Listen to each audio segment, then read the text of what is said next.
Towers from Lord and Lady Towers, and this is the Pennyfarthing panel for Brass Screw Confederacy. So welcome! Lady Towers is the disembodied voice behind the camera today. This is a pennyfarthing, also known as a high wheel or high wheeler, also known as an ordinary bike. It was invented in 1869 by Eugene Mayer and mass manufactured by Albert Pope in 1878. What can I say about this? There's some misinformation about how to ride one, and then there's correct information about how to ride one. So a lot of people are like, oh, that must be so hard to ride. It's actually fairly easy to ride. It rides just like a normal bike. The only difference is you're steering also with your feet and your hands at the same time.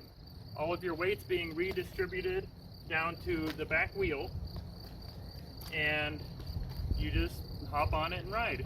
They also have a staircase that you put your foot onto, then you throw your foot back up on the wheel, and they were originally named after the penny and the farthing.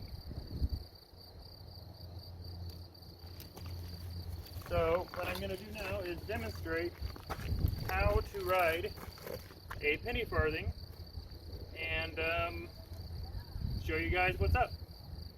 So here we go. So you put your foot back on the staircase back here, like that. And then you kind of figure out where you're going to go, and then you go for it. So start off, you have to kind of kick your foot a couple of times, and then throw your foot up, kind of like a skateboard almost. So hands up on the grips, foot on the staircase, and then you start pushing.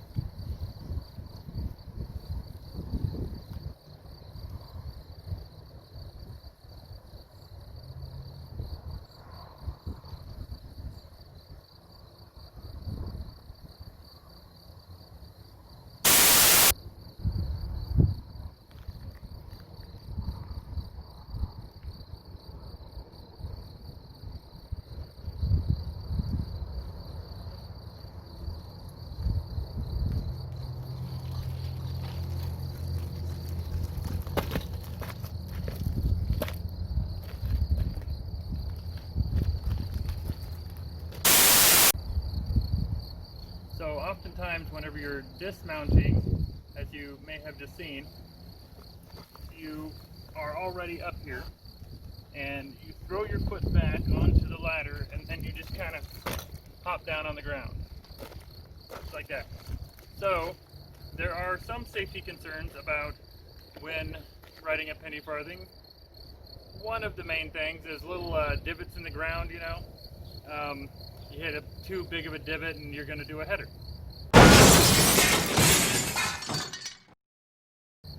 Then there's overcoming the precipice of your center point.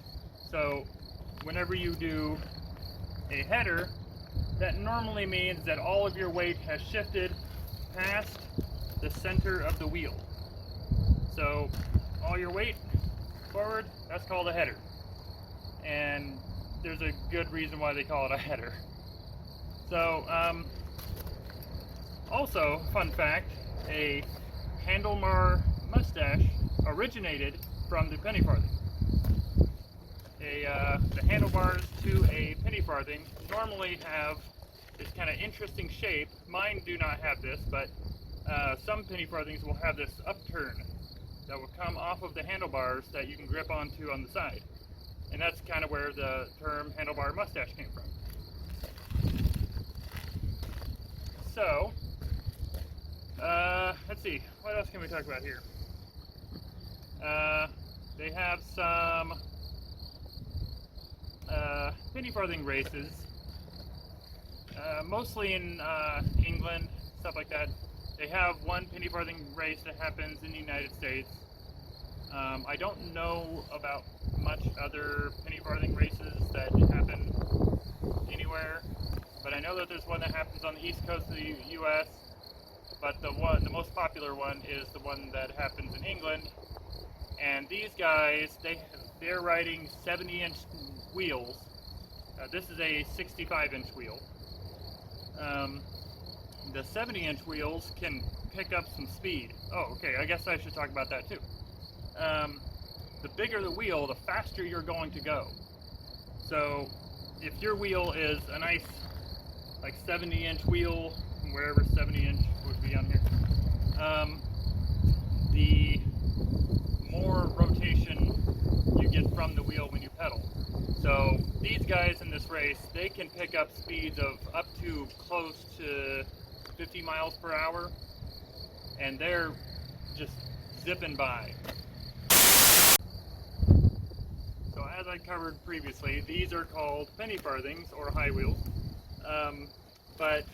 or ordinary bikes. But whenever these were phased out of existence, I mean they still exist, but you know, they came out with the safety bike. The safety bike is known for having usually two of the same size wheels, front and back, a chain driven, sometimes you can find them as like old school ones. They'd be dowel driven, which would have two different like wooden dowels, because normally, originally they were made out of wood, and they would have two little wooden dowels attached to the back wheel, and you would spin them. The dowels would also act as your pedals.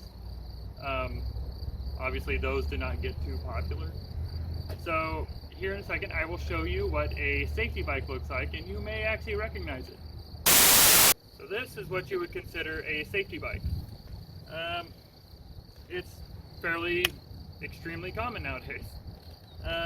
Like I said, two of the same size wheels.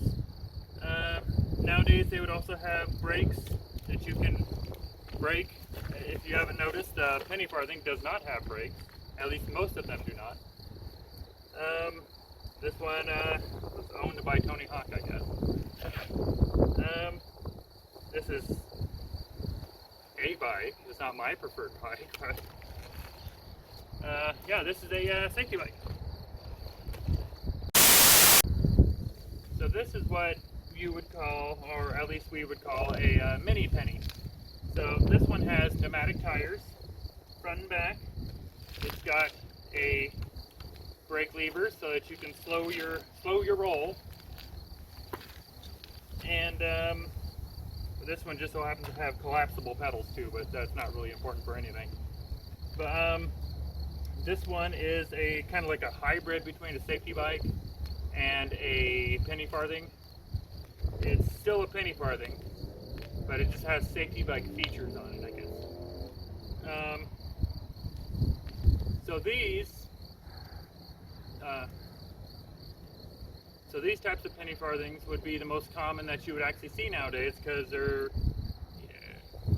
easy to ride, they're easy to mount and dismount, they're easy to just throw in your trunk and then drag it out. The 56-inch that I have, it's not so easy to tote around. We have to take it apart and put it away, and make sure the wheel doesn't get bent, because you bend a wheel, those spokes are really long. They're really hard to come by. Where we get our pennyfarthings is a place called Rideable Replicas. They also made the very famous pennyfarthing that you would see in the movie Wild Wild West.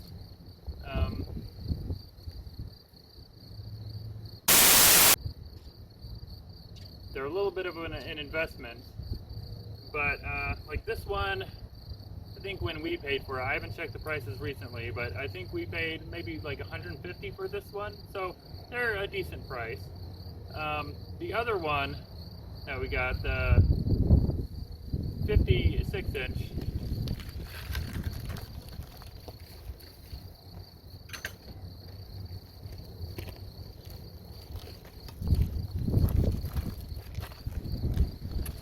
The 56-inch tire here, it cost a pretty penny. I think this one was $1,500 at the time. The prices may have come up or down since then, I'm not really too sure. Then the light wasn't included, I made the light. But yeah, it's also important to have a bell, because you would not believe how often people do not see you riding this thing down the road. So what happens if you're riding down the road and someone like stands in front of you to take a picture? So stopping one of these is, they do not stop on a dime. They stop on maybe half a football field. It's a little bit of an exaggeration there. But what you want to do normally in that scenario is, when you see the person step out of your way, you want to instantly dismount or find a way of swerving around them. And they don't swerve too fast. The turning radius of one of these is quite large. The mini ones you can probably turn pretty tight, but one of these, when you turn, you're turning a whole lot. Your feet can't go past right here, so you're only turning here, even though the wheel can turn almost a complete 180 like that. Your feet just can't do that, unless if you lift your feet off the pedals and do it that way, which you can, but they don't like that very much. You'll end up doing a header. Same thing with, if you turn too sharp, it'll knock you off your balance and pitch you over the side, right? Yeah. So what's your tire made out of? If the other ones are the standard safety tire, what's that one made out of? So this one is completely solid rubber. On the inside of this tire is a metal wire that runs that keeps the rubber together. If you actually rotate this tire enough, you'll see the separation point between the two sides of rubber. The camera probably can't pick it up, but it's right there. It's like that on the front and back. Replacing one of those is a task. They are a consumable part of your pennyfarthing. I would imagine it also does not work as a very good shock absorber either. Oh no, you feel every bump in the road. I bet that's why they were called bone shakers, right? Yes. Forgot to cover that in my thing, but yeah, they were called bone shakers too. Were they always made out of rubber, or were there other materials they used to be made out of?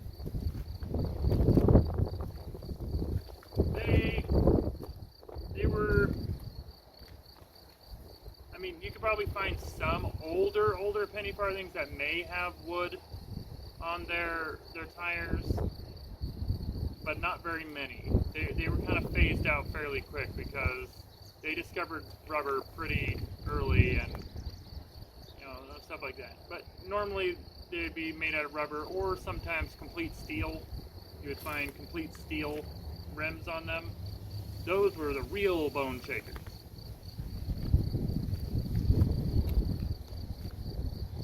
If a person was interested in purchasing one of these, what sort of maintenance things have you noticed that need to be completed to keep it operational? So they're pretty easy to maintain. You want to make sure that the wheel stays true. If you don't know what truing is, this is a big wheel to true. A trued wheel is completely straight all the way around. So some people would refer to it as the tacoing effect, where the wheel would kind of fold in like a taco. So all of these spokes have to be tensioned in just the right way so that the wheel stays nice and straight. Sometimes you might start to get a wobble. You might want to go in there and tighten up a couple spokes, loosen up a couple. They do loosen over time, but it's pretty easy to maintain. And is that something that you can do at home, or would you have to take it to a shop? You can you can do it at home if you're skilled enough to do it. I get really nervous doing it, so I take mine to a shop. So if I wanted to have one of these as an average everyday commuter item, would it be a wise decision, or is this more of a specialty, occasional sort of thing? Well, I used to ride mine all the time until we moved onto a dirt road out in the middle of nowhere. But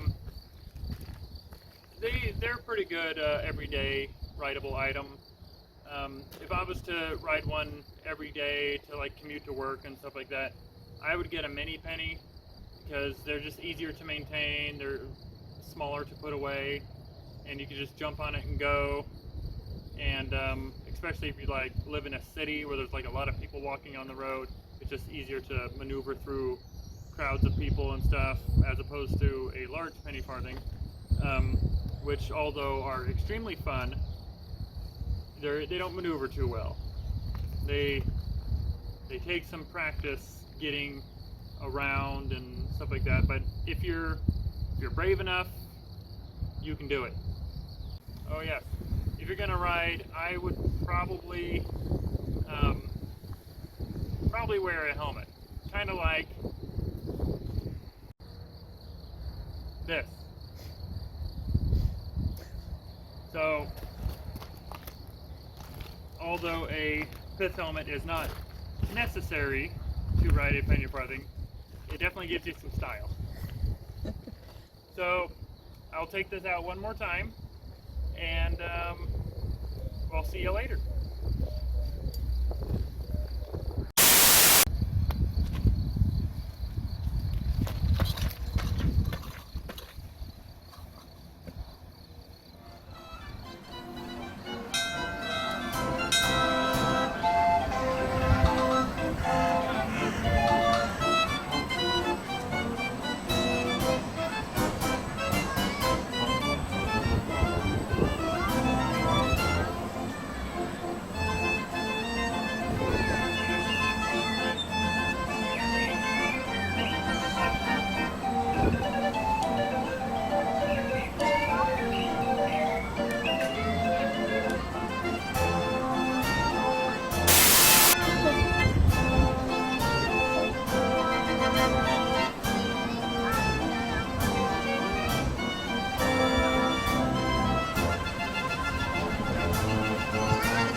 And I'd like to thank Brass Screw Confederacy for hosting us as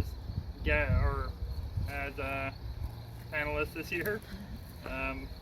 And we hope everyone is happy and safe out there, and to take it easy. And where can they find more of our adventures?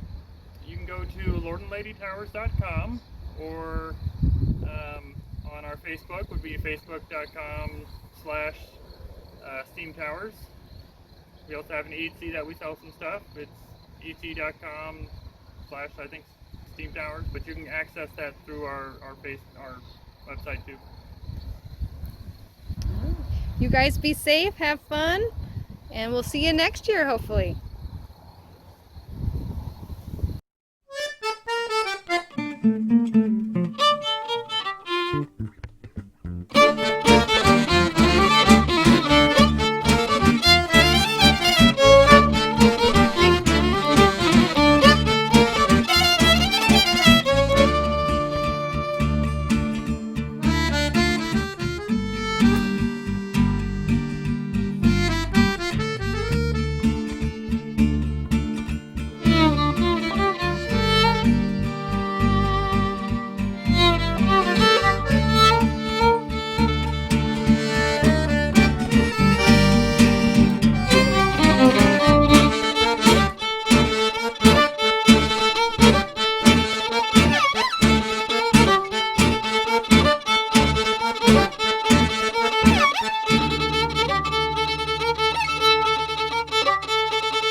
Thank you.